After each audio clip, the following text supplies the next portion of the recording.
Welcome back to Regs Automotive, where everything we do is hard. Today I'm working on this 2020 Subaru Ascent. Seems to be having a suspension problem, like a suspension issue. We previously looked at this vehicle in the summertime and we couldn't figure out where the noise in the suspension was coming from. So customer brought the car up to Subaru, and Subaru would not touch the vehicle because they don't want to get involved with the suspension. So they brought it back to Regs Automotive so we can spend a little bit more time and try to figure out what's going on with it. It turns out that we had this weird noise in the suspension that whenever you drive the car and the car go over bumps and then it comes down back on its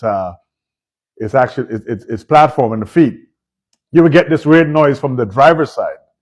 But now the noise is actually happening on the driver's side and is also happening on the passenger side. So we decided to test this vehicle intensively to locate the issue of the fault that the customer is complaining about.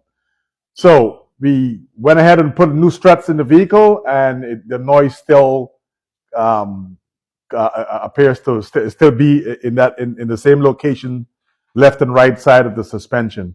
So we take the struts back out of the part, put it back in, move the struts around, same problem. So we brought the vehicle in the shop and actually do like a spring load pressure test on the vehicle, and oh boy, we have discovered something that was right in front of our eyes and we couldn't actually figure it out.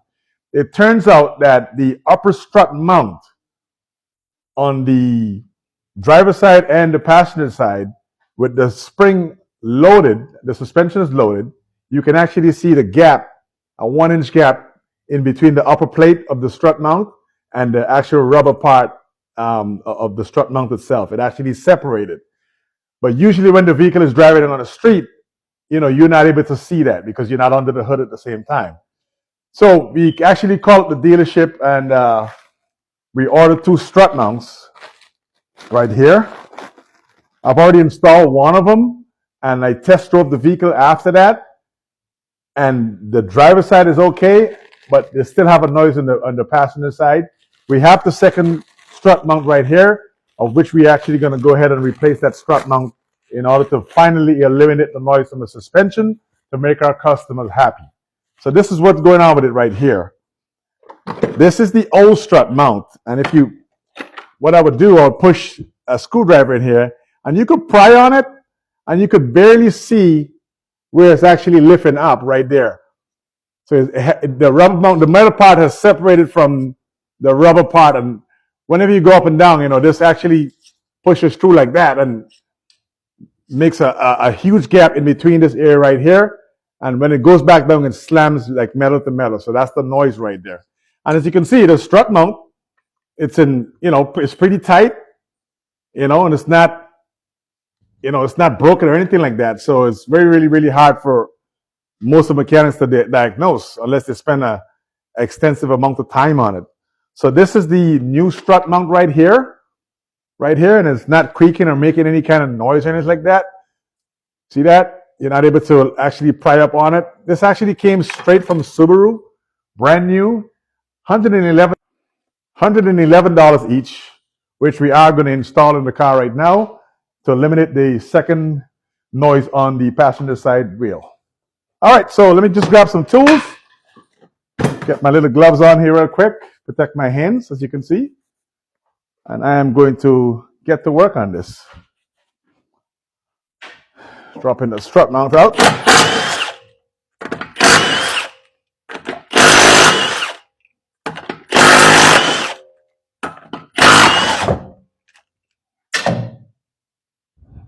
Okay, suspension on the ground.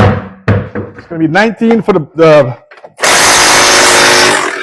19 millimeter for the bolts right here for hold the strut on. I might want to get a wrench on that real quick before I wear out my fingers. They're both 19 millimeters. The upper bolt is actually the alignment bolt.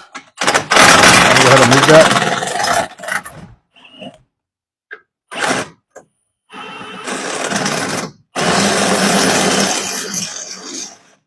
Now, there are two bolts that are holding on the strut to the actual spindle, and we remove the first one.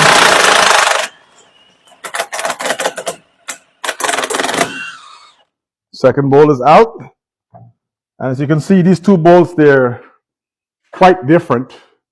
As you can see, one of them is actually has like a little elongated. This is actually the alignment bolt to align the suspension. You can actually turn this back and forth, and it can actually set either the camber or the caster. So this is the top bolt, and this is the one that goes in the bottom.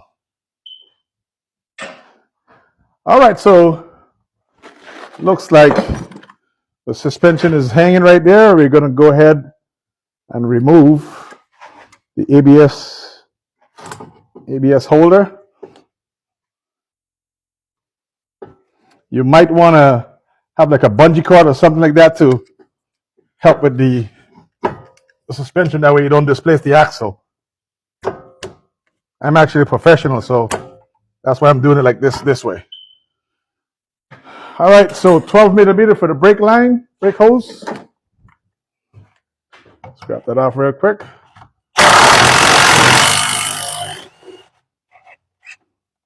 That is the brake hose. Brake hose is off. Yep. Oh, this is heavy. My goodness. All right, so just sitting right there. We'll drop the vehicle down a little bit, and we are going to remove the upper strut mount nuts. 3 14 millimeter strut mount nuts.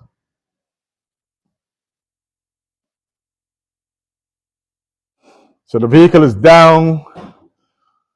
I'm going to reach in here and grab my snap-on ratchet. For the guys who know, this is the best air ratchet that was ever built. And this is by Snap-on. And we call it the ouch, because when this air ratchet is taking a nut or a bolt off and you hold on to it, you know, it kind of it has so much torque in it, it would actually bang your hand into the wall. So the guys used to go, ouch, when that happens. So we call it the Snap-on ouch. I think this might be like about third or fourth generation right here. But it's very, very good.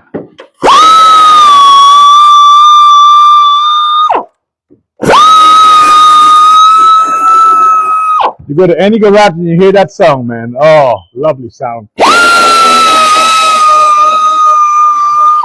That reminds me a lot. That is what automotive is all about to me, whenever I hear that sound.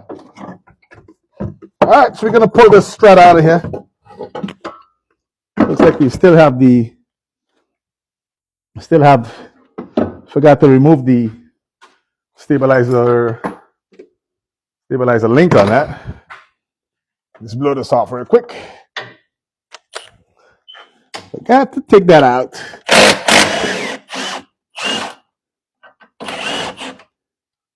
That looks like I got to hold it with I've got to hold it with the pliers.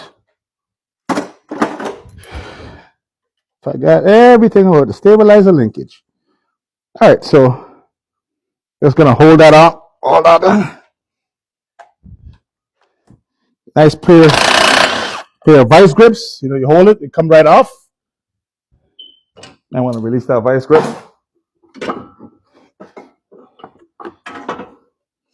And here comes the strut. This is the actual strut. We're gonna change the strut mount right here. I'm gonna turn the camera over here a little bit so you guys can actually have a glimpse of what I'm doing. See that strut machine down in the back? I'm just going to go press the spring out of it and then replace it with the new mount.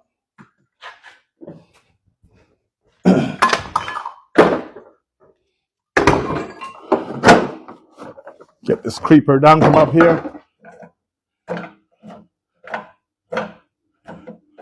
Yeah, there's very weird suspension noise there that we couldn't figure out for quite a few months. You know, the customer would travel back and forth, and whenever he's in town, he'll bring the vehicle by to see if we can take a shot at it to figure out what's going on with it. And this time around, It's a brand new car, basically. You know, you shouldn't have bad strut mounts at 34,000 miles. But fortunately, that is what's actually happening, you know. He's not actually here. Yes, I'm going to press that right here. Get that strut mount out of there and replace it.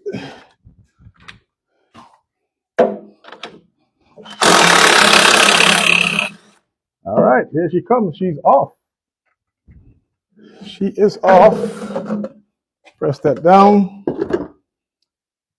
Move it aside. I think we have to pry off the bearing right here. Just reach up and pry that off. We're going to put this back on the new one. All right, that is the strut mount right here. Just press this one back on here. And I guess they're universal. They go back and forth. It doesn't have a right or a left.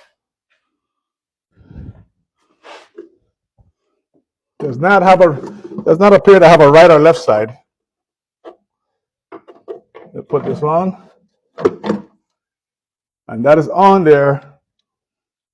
We run the nut back on with our fingers to get it started.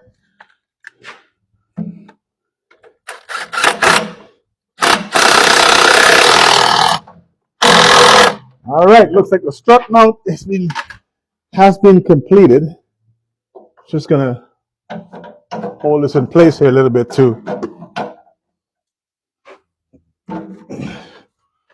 Hold it in place a little bit just to have it slide into the rail spot where we want it to be. So it can be sitting in the rail spot. All right. Still hasn't positioned it right again. Springs, very, very dangerous to play around with. So if you're going to do this at home, be very, very careful of the spring. We have the machine to do it, so we've invested in the machine to actually change shocks and struts. We don't do a lot of them, but it comes in very handy when you do need them. And there you have it. Strut mount has been completed. A couple of cranks there to make sure it's good. And we're just going to go ahead and reinstall this back in the vehicle right now. And I'll catch you guys up on a test drive. Now that we're back on the road with this Subaru, and we're test driving the vehicle, and it seems to be okay. No dash lights, and suspension is nice and very, very tight. No banging noises or anything like that we're hearing as we drive it like we was before, which is pretty good. So it's all set and waiting for the customer to actually come pick the vehicle up. So again, another successful diagnostic and repair at Rex Automotive. And Subaru usually have a lot of suspension issues, and I guess the cars are built with not too savvy suspensions. And sometimes when it's time to diagnose them, you know, you be all over the place. You know, sometimes you have problems with the radar shields and stuff like that surrounds the exhaust. But this one is all set, and I guess she's ready to go. I want to thank you guys for watching. Your boy Rex is out.